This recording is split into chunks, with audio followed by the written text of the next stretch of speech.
Hey, howdy. Man, it's been a second, huh? Well, I have many different stories. I have stories about where the heck I've been. I have stories about Greek and Roman mythology, and I have cool places that I want to go today. All together, I think it's gonna be a great day. Let me just save so that the blue screen doesn't come up every time. So I guess today my plan is to do the dailies. The weekly is to someday in a pretty deep area, so I don't really want to deal with that. I don't know where the vending machine is. And the another plan that I have for today is a while ago, someone suggested that I go to Garden of Treachery, the super deep Morio location. I've never actually visited it, but I've always wanted to, so I think that's what I'm gonna do today. But the dailies are actually pretty easy. First one, fairly simple. The hardest part is just remembering what direction to go here. I believe it's straight up. Bada bing. Hello.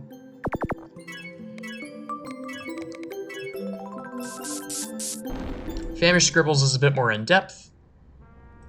And yeah. While I do that, I think I will I'll begin to regale you with stories of Roman mythology, because that has been the most interesting thing that I've done in these past few days, is reading more of the Metamorphoses for class. And also on my own time. So, where to begin? Oops. Oh god, didn't mean to do that. That was the Yumatuki Explorer. I forget where... Right, you spawn in the second area. Target. Yuga has secured a kill.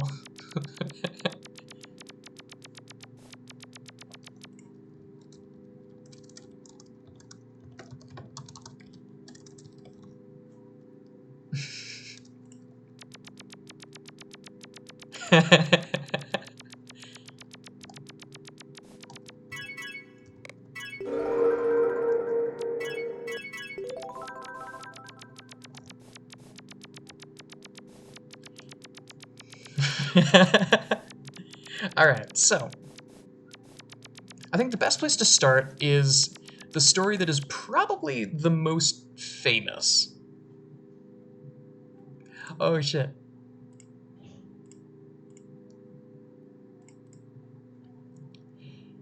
The story of Pygmalion. Now, Pygmalion is kind of a... He's a weird guy, for sure. He's a very weird guy.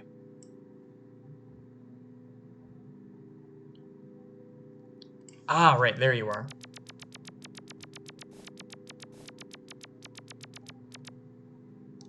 Wait, wrong way. I see. So I have to go straight up from here. So I think I completely, I think I walked right past it. Yep. Okay. So the story of Pygmalion is one of the most bizarre stories I've read, but it requires a lot of context to fully appreciate how weird it is. So, the first thing you need to know about Pygmalion is that Ovid himself is not the person who is talking about it. At least, I mean, Ovid he talks about it in the Metamorphoses, but he's not the speaker when the story is being discussed. The speaker is actually Orpheus, funnily enough. So the way that Book 10 of the Metamorphoses shakes out is it starts with the story of Orpheus and Eurydice, and I think I've talked about part of this before. The Orpheus and Eurydice story happens. Eurydice ends up getting left behind in the underworld. Orpheus is very chafed, blames the gods even though it's definitely his fault. And then From then on, his stories, he tells a series of stories with two main goals in mind. That was my Discord noise, you'll have to excuse me.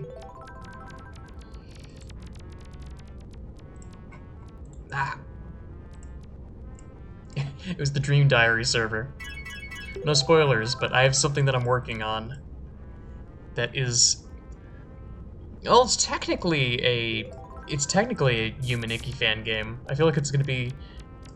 Eventually, I will release more information about it once I am actually free to work on it more reliably. But I have ideas, I have plans, and I feel like it'll be very fun. But back to my story. So, every story past Orpheus and Eurydice is being told by Orpheus, and because of this, you have to account for Orpheus's own bias. He has two goals when telling these stories. Goal number one is to depict pederasty in a positive light by depicting young boys being loved by the gods, which is really gross, but again, ancient Greece, ancient Rome, it's nasty, but it was a part of Orpheus's lore because he was Thracian, so it naturally fits in with the story.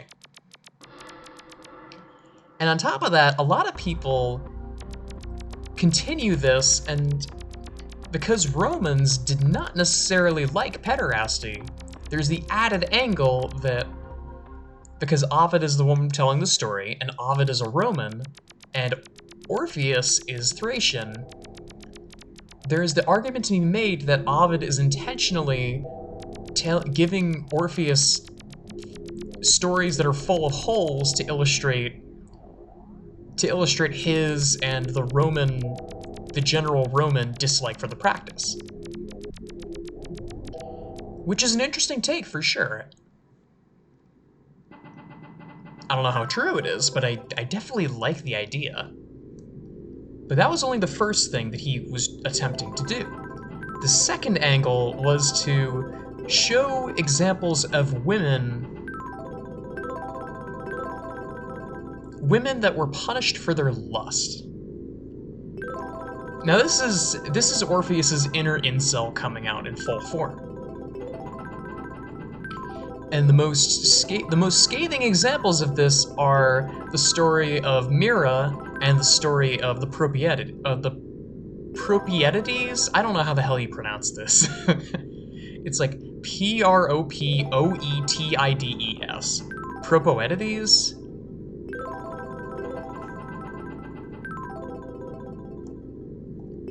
But it starts out with the stories of Ganymede and Kyparissus. Ganymede, you might have actually heard of. He's a kind of an unfortunate, very, very well-known story. He's the cupbearer of the gods, and the story goes that Zeus found him, took a liking to him, and spirited him away from the real world up to the realm of the gods. And on one hand, he is now immortal. On the other hand, he is bound to service of Zeus. And here's the gross part. There is literally a bit where it says that he pours Zeus's nectar. And I think that means exactly what I think it means, which is just disgusting. Especially because right after it, it says he does so at Hera's behest. Ugh, gross. Gross, gross, gross, gross, gross. After that is Kyparissus. Young boy, loved by Apollo,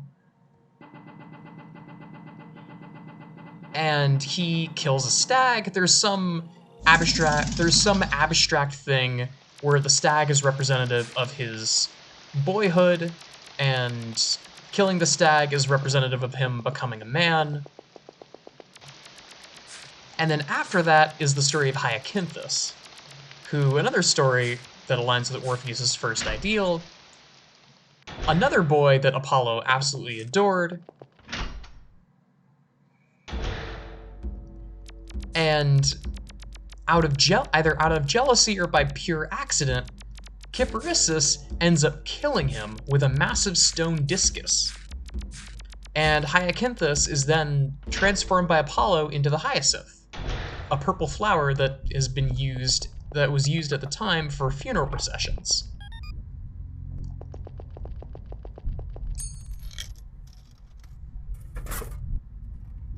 After that point, it goes into a set of stories which doesn't really...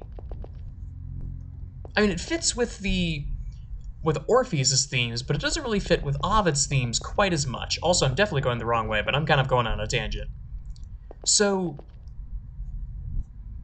something important to note as well is there is an interpretation of this set of stories as a marking of the constellations as time passes.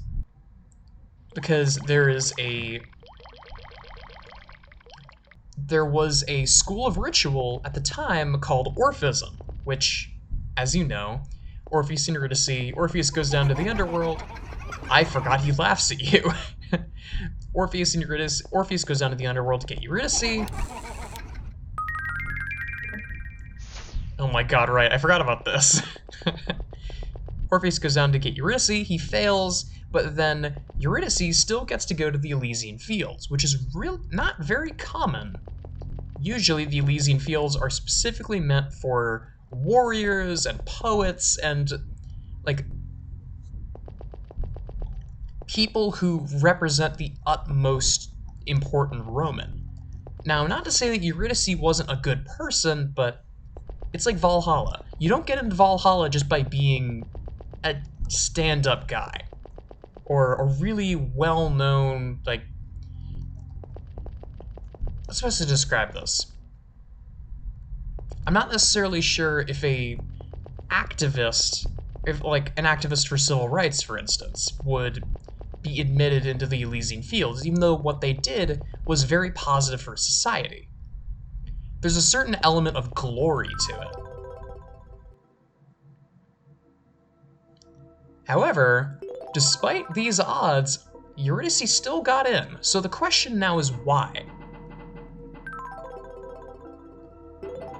And the common answer through Orphism is this set of stories that Orpheus told ritualistically that all link into the constellations. Now, up until this point, it makes perfect sense. Then you get to this next set of stories regarding the Chorasti and the Propietides, and it kind of falls apart, because the Chorasti kind of sort of have a constellation linked to them. You could say that it's Taurus, because, spoiler alert, the Chorasti were a set of men in an area that was watched over by Venus. And they killed travelers and stained the temple of Stained the temple of Jove the Hospitable, or Jupiter, with blood. And as you probably know, the Romans abhorred human sacrifice. Hell, that's what the story of Tantalus and Pelops was all about. But rather than being punished by Jupiter for tainting his temple, they were actually punished by Venus, because she was the overseer of that city. And her fitting punishment for them, or maybe not fitting, was to turn them into bowls. Is there anything in this room? It's a very weird room.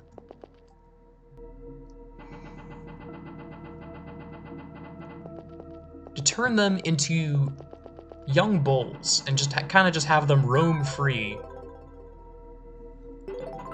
Now, the reason why this is brought up at all is because the Propietides were seen as exactly as bad. Now, what did they do? They were chaste.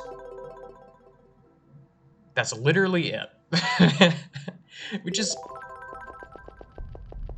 such a kind of a strange turn for this when you think about it. Because like I said, Orpheus' story had two purposes.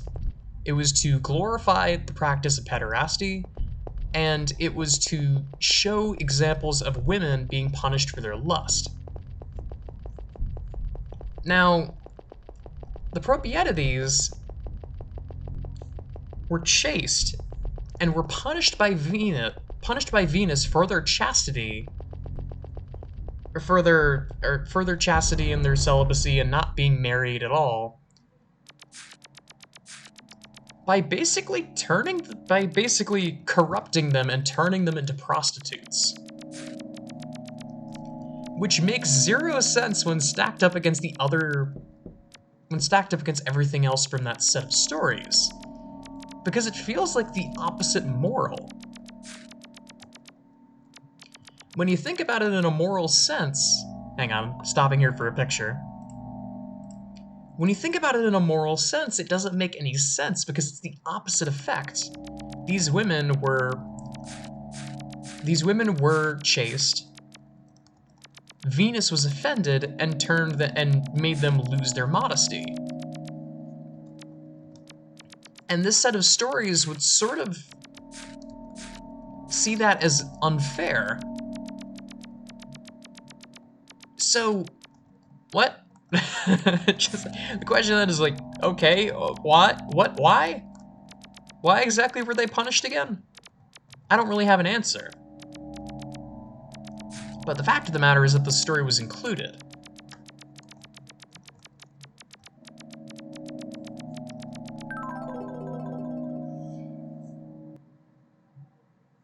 Ah, there's Sugar Road.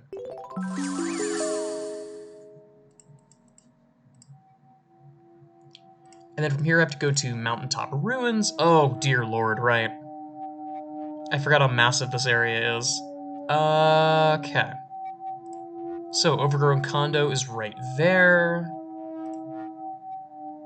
It zooms out and now it's completely incomprehensible. Mountaintop Ruins is that red bar. Okay, I see. I have to go to the right, over to green. I have to go up until red and then follow red. I see where I have to go. And then, long tangent aside, after the Propietides, it's a direct lead-in to the story of Pygmalion. Pygmalion is a card-carrying incel. Even more so than Orpheus, his entire story is that he is disgusted. He's disgusted by women being... what's the word for it? Again, how do I phrase this well?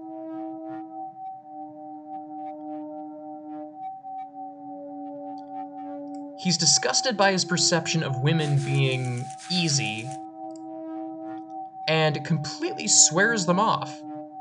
And instead, through his expert sculpting, creates a statue of a woman that is far more beautiful than any real woman, and falls in love with it. So, in essence, it's the equivalent of a guy hating women in real life and then falling in love with an anime girl.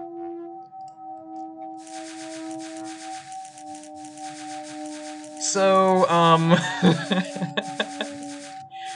it's very strange all around, but it gets weirder. The other thing to consider about this is that, like last time, Venus has a hand in this story, and a pretty significant one at that. Later down the line, after he spent a good chunk of his life piling on gifts for this statue and giving it tons of love and attention in some very not okay ways, Venus takes note of this. And you would think that she would not be okay with this because, well, you know, doing all these weird and creepy things to a statue that resembles a goddess.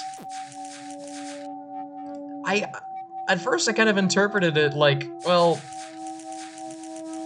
wouldn't the Roman and Greek gods kind of not like that, because a lot of those gods have egos the size of planets, and anything that even approaches their beauty, they immediately curse with 1,000 deaths because, oh, nothing can be beautiful as I.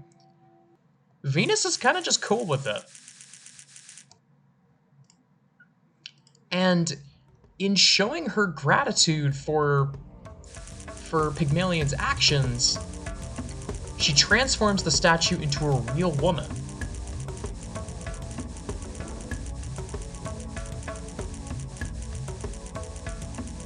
It's a strange story all around, and again, what the hell does this have to do with Orpheus' story? This is neither of the things that he set out to prove. So why is the story there in the first place? The answer is I have no freaking clue. Also, where the hell... Right, this room's so cool. I love me some good Aztec imagery. So again, the question is, where in the fresh hell does the constellation come into play? Is that entire view of this completely voided? Because this is the second time where you look at the story and there's not really one that pops out of the woodwork. I think because it's the Festival of Venus, there is a constellation associated with it, but I don't know that one off the top of my head. It would have to follow Taurus.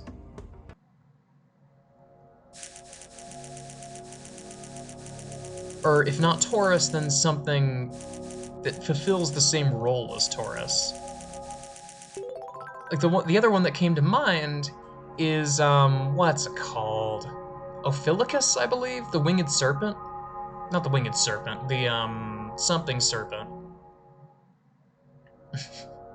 I seem to recall that it's one of the constellations that's used in Homestuck, but it's kind of obscure otherwise. I've never read Homestuck in my life, to be fair, so I don't know where it's used or why it's used. I do know that it is used because every time I've seen it referenced in Isaac mods, someone has brought up Homestuck in one way or another. I don't know why it happens, but it happens. Whispering Sewers is from Toilets, so let's head to Toilet.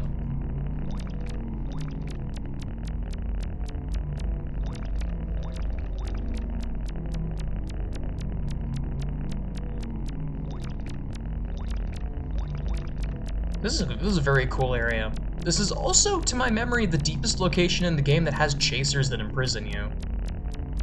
Which is real scary. It's part of the reason why I have Railroad Crossing out right now.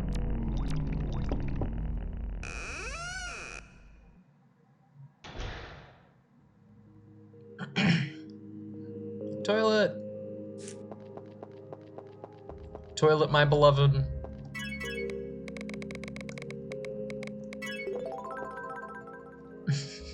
I'm not gonna make this the thumbnail because I've made this one the thumbnail before, but God, this area is pretty.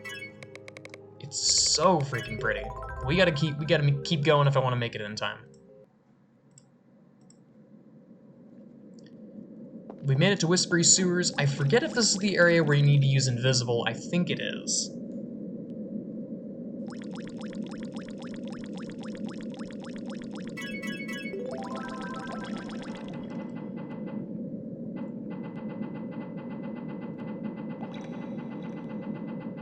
I might be thinking of the area after this one.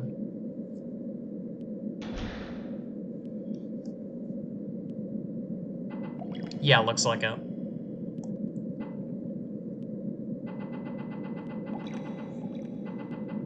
This is the same path, I believe, that leads you to the Purple Streetlight Snatcher.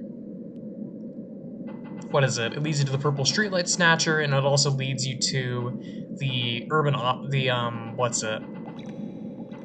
The beautiful event of the Operator Lady. The Cyborg Operator Lady, that's the name of the event. So this area is just jam-packed with really cool stuff.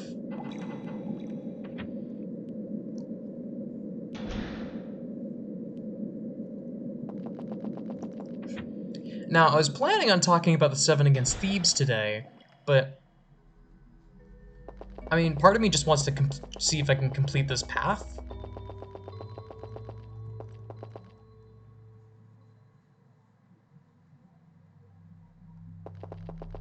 Oh boy. This is the area that I was worried about. Yep. Okay, so look. Yellow path leads to Cyborg Operator Room. Green path leads to the Red Culvert. I need to go to the red path, to the Dark Nexus. Now the question is, how in the fresh hell do I get there?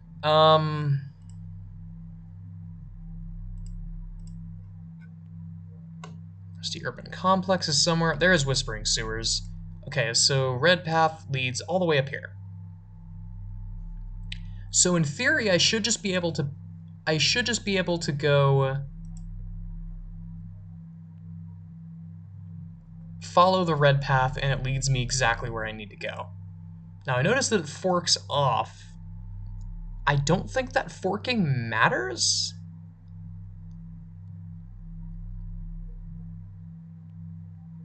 Okay, I'm just gonna trust the red path, and if I'm wrong, we try this again some other time.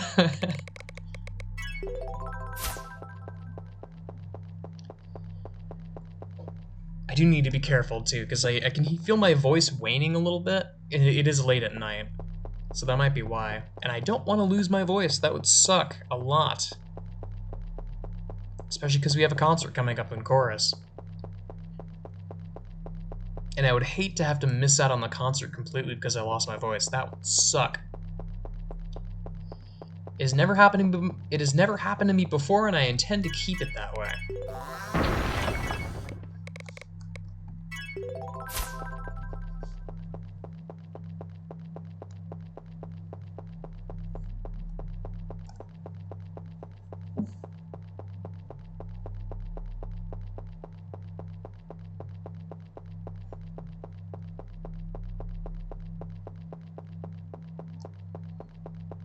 But as for where the heck I've been, I kind of just went home because fall break was last week, so I kind of just went back home.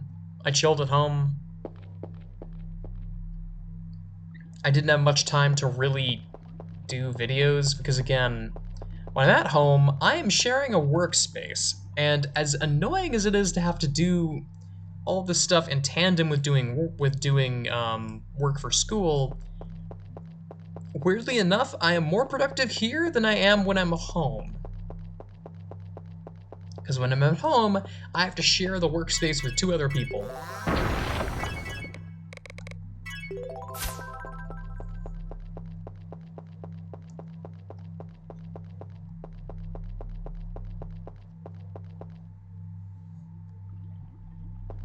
Okay.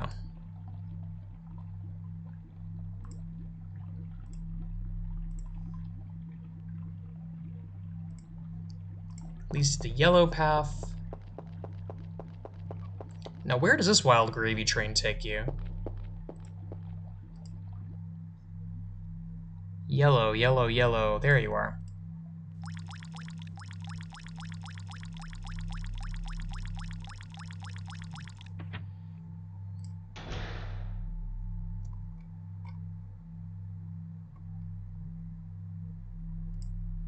My final destination looks like it's the blue.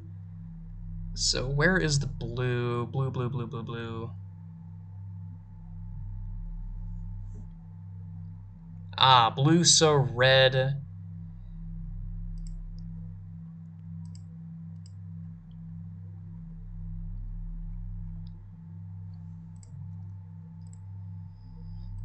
So green. Okay, I see where I need to go.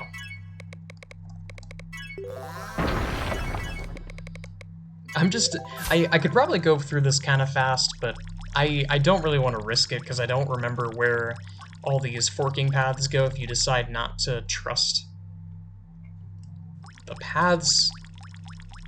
If you let yourself get seen, I don't remember where the forking paths lead. So I don't want to chance it.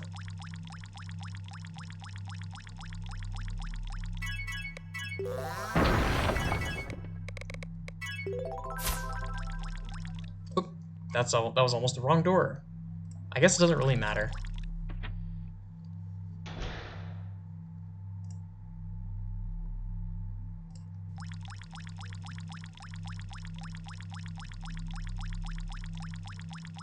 I think the person named YNO Project is actually that character that I'm going to have to kill in order to get to the Garden of Treachery. Or I suppose Dark Nexus, which leads to Garden of Treachery. But we're almost there. And I've heard this place is really cool. So yeah, I'm very excited to see what this is like.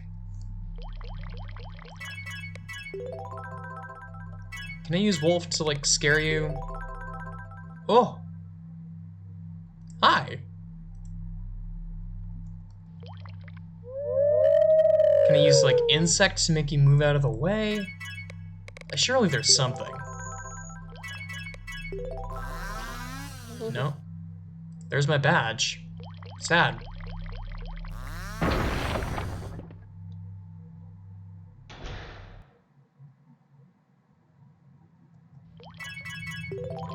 Oh god. The red tint is kind of concerning here.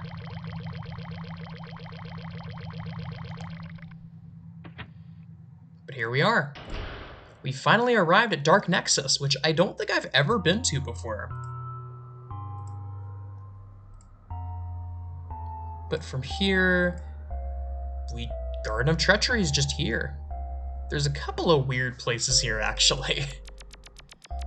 But I'm gonna stop myself just going to Garden of Treachery, and we'll try the other areas at a later time.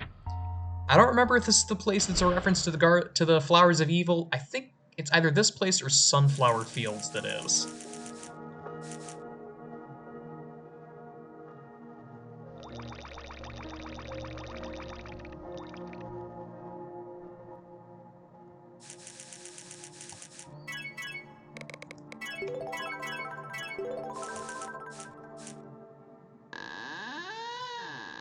Oh, cool. What do you mean, Stairs of Wrath? The hell do you mean?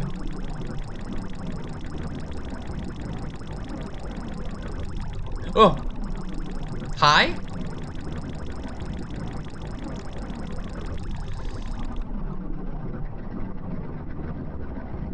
What? What the hell? I guess I did have to kill her to get to this point, huh? Ooh. Whoa. This is very cool.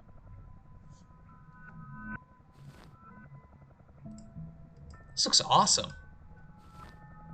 So, can I go back?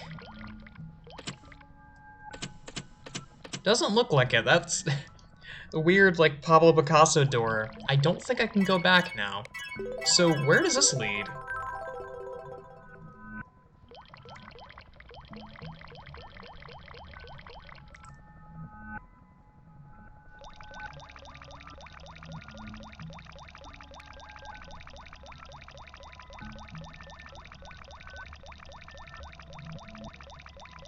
Huh.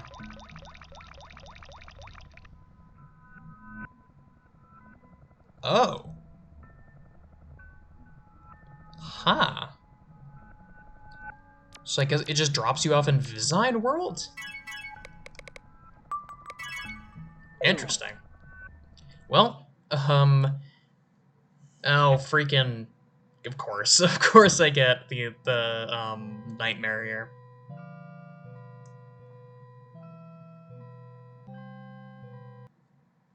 Hello.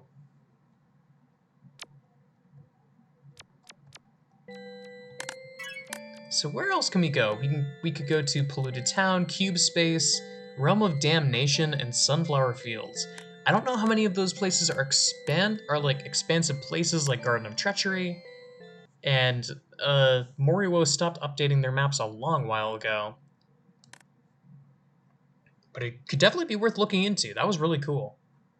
Let me see if there's gotta be like a shortcut or something. No, Garden of Treachery is the only place that's a full area, huh? Polluted Town. That was the place with the flower that might be a reference to Flowers of Evil. But yeah, that's all I got for now. My wild and crazy stories. Thanks so much for watching.